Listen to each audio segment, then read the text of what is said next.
Yeah, g'day viewers. So this is my 10,000 kilometre review of the 890 Adventure Rally. So for those of you who haven't seen my 5,000k review and my setup video that goes over all the accessories and bits and pieces that I've done, you know, the steering damper and you know, exhaust and harn wheels and my homemade steg pegs and the bits and pieces. And if you've been watching my videos, you'll see just how much I'm enjoying the 890 Rally, which is not to say that I didn't enjoy my 790, which my friend Alan still owns and rides and has loaned me for this video. You know, it's a very well set up bike. It absolutely ticked all the boxes and did everything that I want it to do. And at the moment it's being a test bed for my modifications of the intake system. So yeah, look, the 790 was great, but when the opportunity came up to get an 890 Rally, you know, I thought long and hard about it, and it ticked a few boxes for me, and I just thought I'd run over what those are. So this is a bit of a review and a little bit of a comparison video between the two. So, you know, the power and torque rating on the 890 versus the 790 doesn't really sound like a mind-bogglingly big difference. You know, it's 105 horsepower versus 95 horsepower rated from the factory. Every dyno is going to tell you a different story, and you know, but it's around 10% more. The torque is just a little bit more. It's gone from 88 to 100 Newton meters of torque. It's funny that they use horsepower for power and Newton meters for torque, but I guess that's close to the round numbers, you know, of 100. And if you compare the power to weight ratio, the weight on these did go up a couple of kilos, but not 10%. 2 kilos per horsepower on the 890 and 2.15 kilos per horsepower on the 790. And if you can tell that, you're doing better than me. It is probably not something that you would jump on either bike if you were blindfolded and you had two identical 790 and an 890 Adventure R set up the same, and you know, swap the plastics on someone and you know, you said which one is which, you probably wouldn't notice it from just sheer power. That's not really, you know, the big takeaway and the big difference between the two bikes. The big difference for me personally, I can ride this bike in rally throttle everywhere. Now, you can ride your 790 in rally throttle everywhere as well, but you will find that in a tight situation, even in traffic, the fueling makes them a little bit jerky and a little bit harder to control. So last weekend we went to Sundown National Park, which is a very rocky 45-minute ride in. The whole place is off camber. There's just a million ways to put a wheel wrong and have it go bad. Neil was on his 790, I was on the 890, and when we got to camp I said, oh, you know, what throttle mode were you in? And he said he went to street mode, which is what I used to ride off-road in trickier situations on the 790. I didn't change out of rally throttle on the 890, and the big difference is with the extra couple of kilos of rotating mass, the bike is less prone to be jerky down low. They may have also changed the map a little bit as far as the fueling goes. So, you know, it's a little subtle difference between the two that I think if you gave me the two bikes and I could put them both in rally mode, I could tell a 790 from an 890. Now on fast gravel roads, they're both in rally mode. You know, they're both a lot of fun. You know, but that slow maneuvering, which is where sometimes you can get caught. I mean, you may know, you know, I'm no stranger to falling over on these bikes, and I've fallen over more on this from putting my foot down and having nothing there because, you know, you're an extra 30, maybe even 40 millimeters taller. You know, that's been the bigger issue for me than the power. The power has never flamed out at the wrong time and had me fall over. I'm quite capable of falling over on my own, you know, without that assistance, and it has been nice that the engine has not done that to me. So, you know, that really is one of the big differences between the two. Now, the other thing is, just in your general riding it, and I've ridden these bikes back to back, side by side, one after the other. You know, that's got the Power Parts wheels off this rally on it. So they're both running skinny tyres, 140 rears. You know, we've had identical tyres. The 890 wants to wheel stand more. It feels lighter. It feels a little bit more responsive. Sure, it's sitting a little bit higher in the suspension. That may also have something to do with it. But if you just wind it on in second gear, it will just come up power stand and hook into third, and it will hold it in a way that the 790 won't. And, you know, there's no denying that 10% more power and 10% more torque is going to have an effect in things like that. So, you know, that's the first thing that I would say is a big difference between the two. Now, some of the other things that play into that, I'm sure, is the electronic management of the 890 is a couple of years more advanced than the electronic management for the 790. And one of the weird side effects, and this is riding against Alan, who rides hard, and when we go out together, we tend to go fairly hard where you can go hard, and Neil, who, you know, we just did a trip to Sundown, and it was fully loaded, all the gear, and you got no option but to, you know, pace yourself and cruise, and you know, that's just how different rides are. And every time, regardless of who I'm riding against on a 790, the 890 has used less fuel. Now, I'll show you screenshots of the dash showing the economy, and this is only recording, you know, 0.1 less. This is saying 4.4 litres per 100 kilometres. That's 4.5 litres per 100 kilometres, and this one is 9,000 k's, and I think that one is 6,000 k's. So they're the real deal. That's what they're really using. But I filled up every time for anywhere from half a litre to 1.5 litres less, doing exactly the same thing. Now, I think that's because you can use the torque a little bit more on the 890 as opposing having to rev it and use a little bit more of the power a little bit higher up in the 790 to do the same thing, because this is riding together. The two bikes, you know, we're not passing each other and racing, but we're riding together. So, you know, I've got to say that that has been a bit of a step up.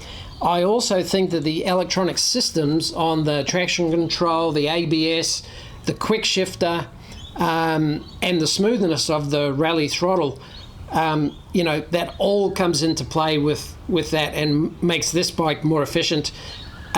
Also makes it a more comfortable adventure bike just from the pure point of view of riding it. You know, sometimes it is required that you just pop your front wheel up over something, and it is a little bit easier on this bike. Now, comparing suspension, which I'll get into next, you know, you're talking a rally which comes out, you know, with cone valve and tractive suspension, 30 millimeters more, and a lot more tuning ability to it, versus the really good WP suspension on the 790. But if you pay the extra money, you're getting what you're getting, and you're getting it for a reason. Well, you know, I've got to say, if you can afford it and if you could get it, worth every penny. Now, it has made me able to ride with younger riders and not be out of my element with them, you know, because, you know, I need all the advantages I can get. So these two bikes are set up almost identically. Now, I've had the clutch out on both of them to show you guys side by side. Yeah, there's slight differences in the 890 clutch. I mean, personally, Alan has his set up like a one-finger clutch. His clutch perch is in a little bit further, so he can just use one finger on the shortened levers.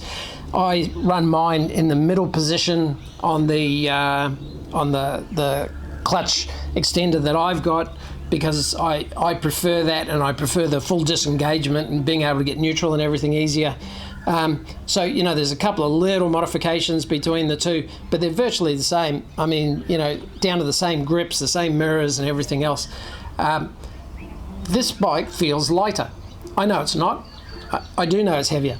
I know it's taller, you know, so there are some differences. But riding them, this bike feels lighter. So, hey, maybe 2 is the magic figure. Maybe, you know, 2 kilos per horsepower and a bike perks up. I don't think it's going to be a second faster to 100 kilometers an hour or anything like that. I don't think it's going to make a huge difference, you know, in out and out performance, but just in the feel of the bike. And this is my seat of the pants, back to back, riding them around here, riding them to the track, riding them on trails when we swap between bikes. This does feel a little bit lighter. It's also got a slightly nicer setup for the dash. I know I'm really picking things here, but you know, even the number for the gears, I'll show you a picture of that, is slightly bigger, slightly better on the 890. All of these things are just evolution, not revolution. Airy, big changes. But yeah, that's sort of my takeaway on the initial differences between, or the biggest differences between the 890 and the 790. And as far as review goes of it, I mean, you've seen my videos, you've seen where I ride, you've seen how I ride. I'm exceptionally happy with the 890 Rally. You know, as a package, I think it's the most well-rounded mid-weight adventure bike available.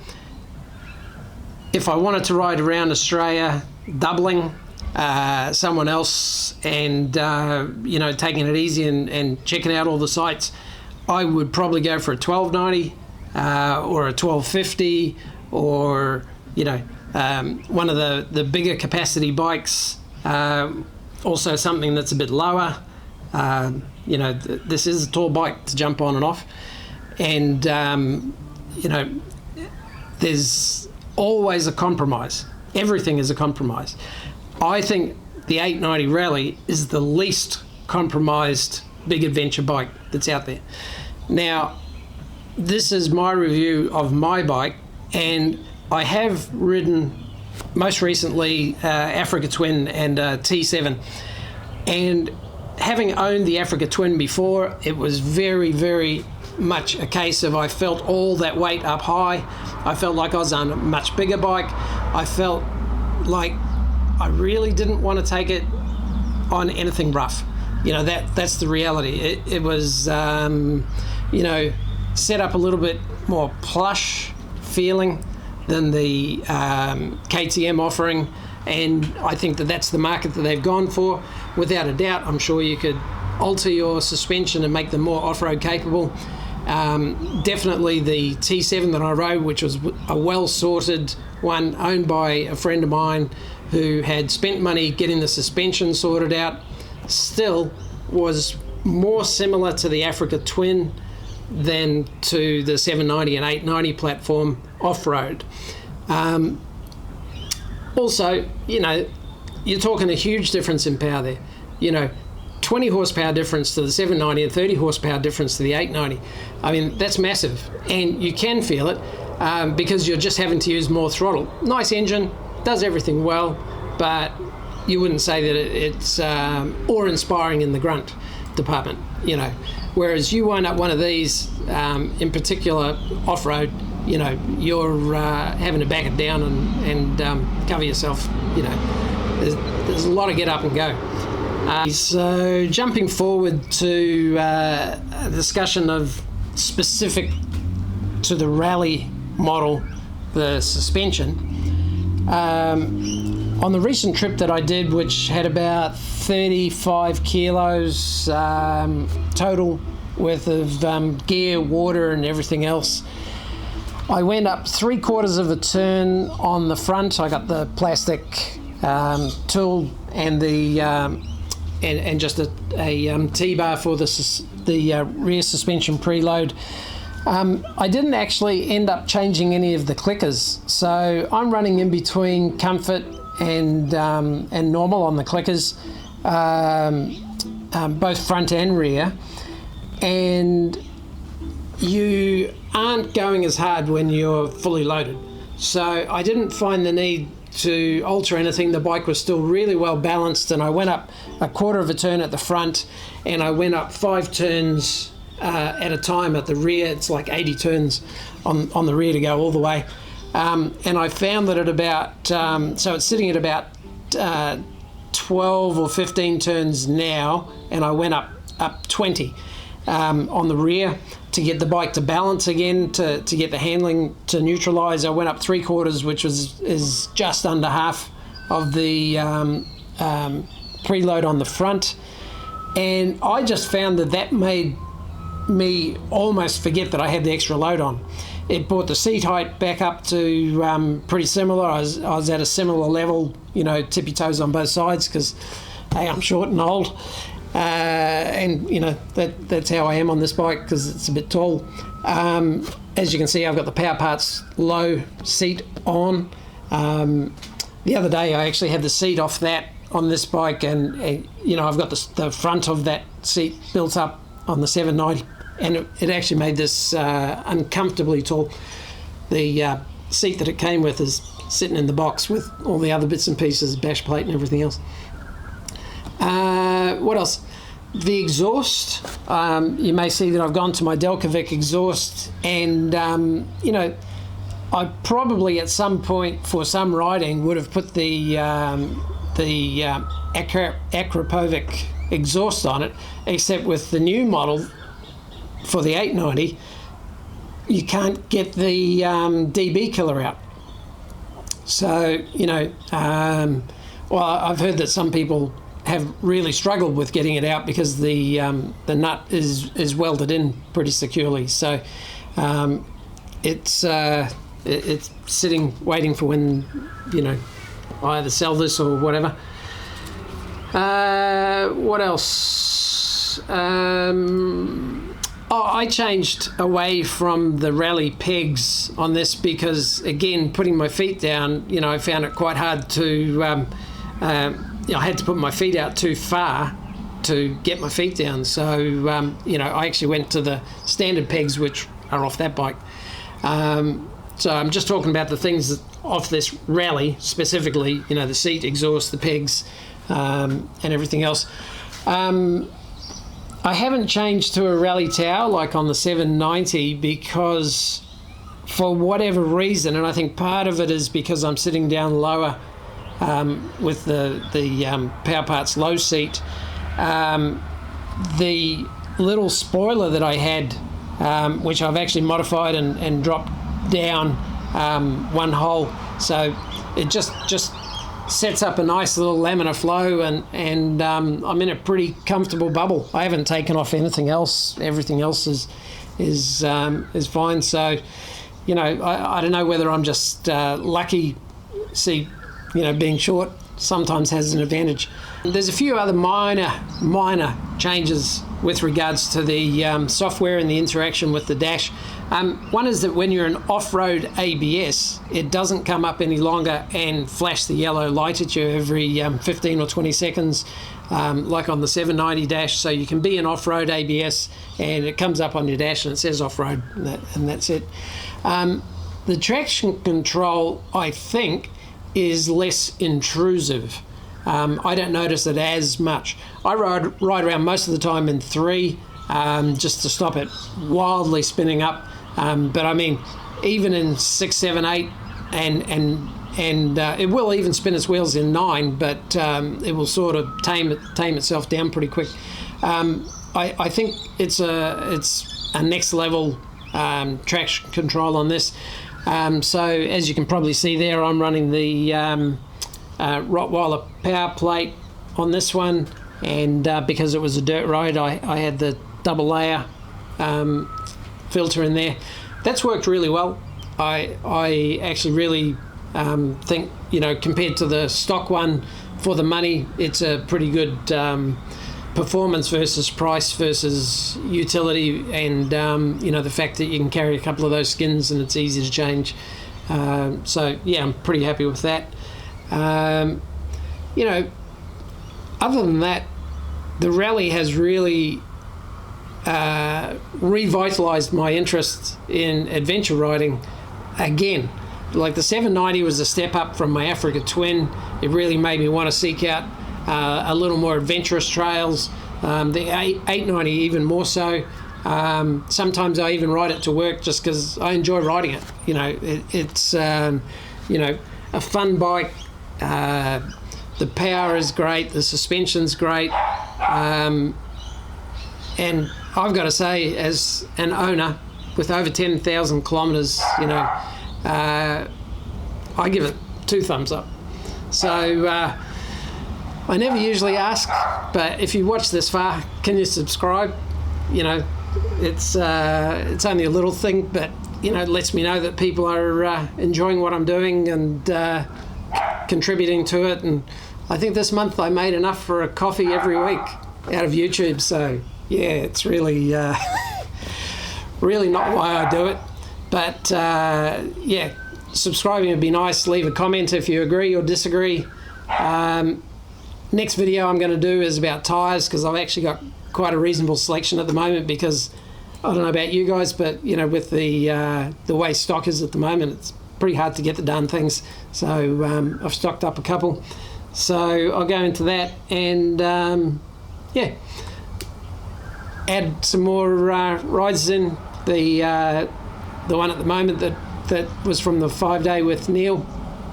Then coming up, we've got the one from Sundown National Park, which I might do as a longer ride along kind of video of the one section where we ride in for 45 minutes. So yep, thanks for tuning in, and thanks for those that have subscribed, and please do if you haven't. Cheers, thanks.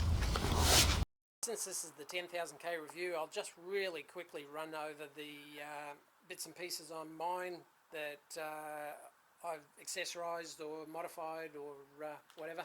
So starting at the top, the spoiler, it's a $20 spoiler off eBay. It's nothing fancy. I painted it black and I drilled an extra hole in it so I can get it down a little bit lower. I've got the clip-on, easy to clean headlight protectors. So just so you don't take a rock in there. I've got the red guard, radiator guard, that's all alloy. I've got the Hahn wheels, which I run a single-sided disc, and I've upgraded to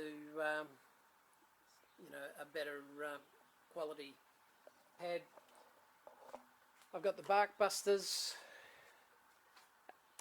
Pro Grip 791 grips, which are waffle on the back and smooth on the front for comfort. I've got the Scott's damper, the Garmin Zumo XT, which I personally like wired into the cigarette lighter, so if it ever pops a fuse or anything, it's in the loom and easy to sort out. I've got the Rottweiler brace, which keeps the tension on the top there. Straps for my Nelson Rig tank bag that you've all seen. I've got the adjustable version of the one finger clutch, which I run in the middle of the positions. My homemade pegs, just so your boots go against there and it ties you in.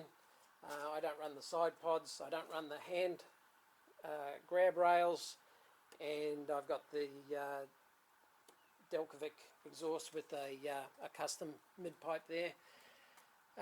At the moment I've got the Adventures on because I couldn't actually get some Rail Z's. I run the 140 tube type, so 140 8018 tube type rears for both the Adventure and for the Rail Z's.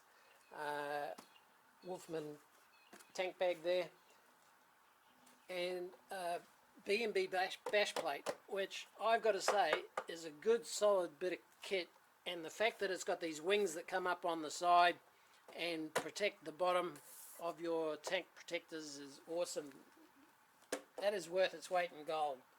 It bolted on really well. It's got little adjustments over here which weren't on the previous model to get everything to square up. As you can see, I've used my bike. It gets out and about, and yeah, everything else on this side I've already covered. So bark busters, folding mirrors, it's all the same as I had before. Tyre pressure monitoring system. Look, I'm a big fan. I like being able to look down at any point and see what my tyres are. I was doing a bit of a road run, ran it into work. So 26 front, 31 rear cold, and of course you go down off-road.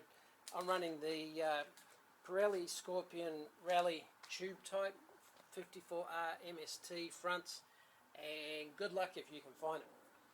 They are out of stock and back ordered, and yeah, good luck. Yeah, other than that, all standard stuff. The Rally comes very well appointed. Like I've said, with the suspension, I just carry the tools with me. If I'm going on a load, they just go in the side bag where they're easily accessible, and just wind it up until the bike's balanced, and Bob's your uncle. So don't think there's any other accessories on it. Yeah, that's all for now. So cheers. Thanks for that.